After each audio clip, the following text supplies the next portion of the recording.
Okay, it's going to be a quick little guide on how I got the laser thing working and where I got them, etc.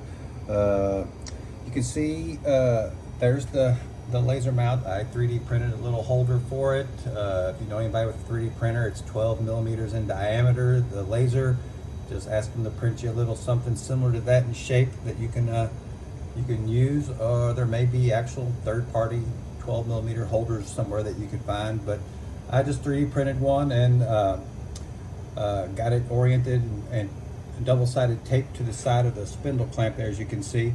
My one suggestion on that though is to make sure that it stays accurate, you want to mount it as level as far as vertically goes as possible. That way there's little to no error as you raise and lower the spindle itself up and down through its range of motion.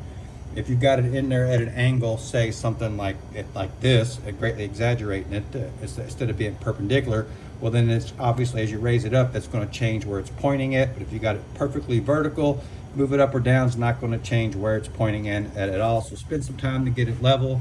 It doesn't matter if it's forward or backward from midline. It makes it easier to set up if you get it on center as best you can. What I did to help me get it on center with making as little adjustment to it afterwards as possible was that I put one of the little tiny V bits in, ran it down slowly using the controller until it made a little tiny dot in the board, and then I marked it with an X to make it a little bit bigger and easier to see.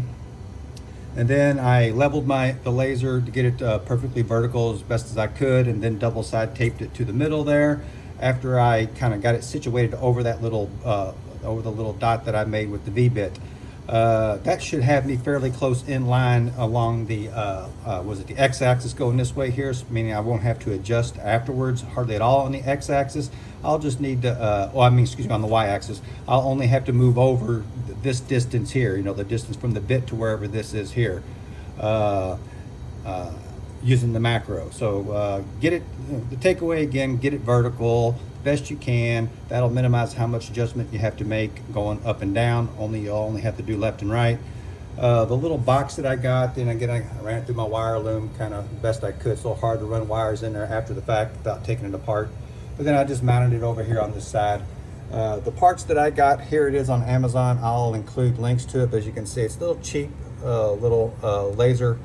You can get any dot laser. It doesn't have to be a cross. I just wanted the cross that looked neater. And then to get you a little battery pack to run it, this was takes 3 AAAs. It's pretty cheap, and again you get a 4-pack of them. And what's nice about this one there is it's got a little on-off switch on it right at the top there, so you can easily toggle it off and on. Then let's see, as far as the G code goes, the macro to get it, I use if I can get it to open.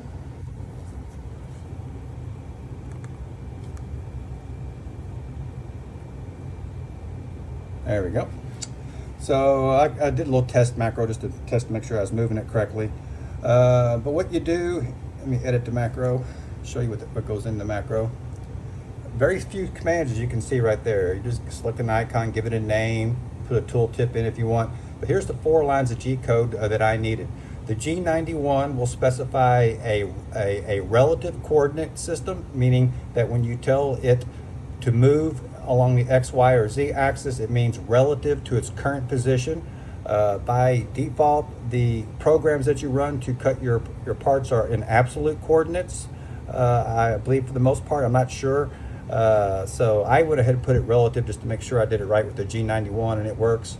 And then the G1 is what tells it where to go. So on mine, it was 49.27 millimeters to the left, so I have to do an X minus 49.27. And then Y, I was off a tiny little bit on it after I got it all on there, so I had to move it along the Y axis 1.16 millimeters. There is no Z on it because I set my Z level using the little touch plate.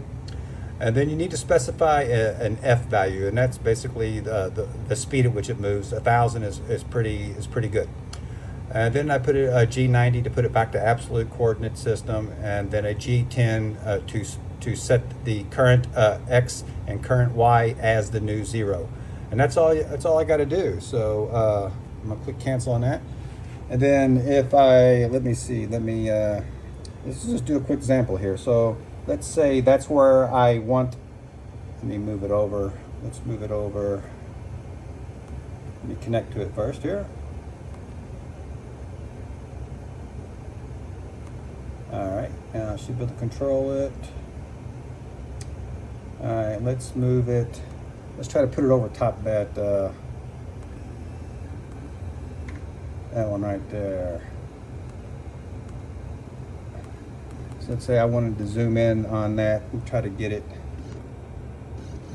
up too far. All right, so let's say that's where I wanted to do, and I'd already touched off with the touch plate, got my Z height, and now that's where I want to start my job on. Then I come over here to the macro, run the macro, and in a second when I click the macro, I'm going to go back over and show you what happens. So when I click macro, it moves automatically over and centers itself over that spot. So if I had a tool in there, you would see it's centered over top that hole. And it changed the X and Y now to set to 0 to this position up there. I don't know if it's how well it's showing up. There you go. But you can see, macro works. And that's it, guys. Hope that helps.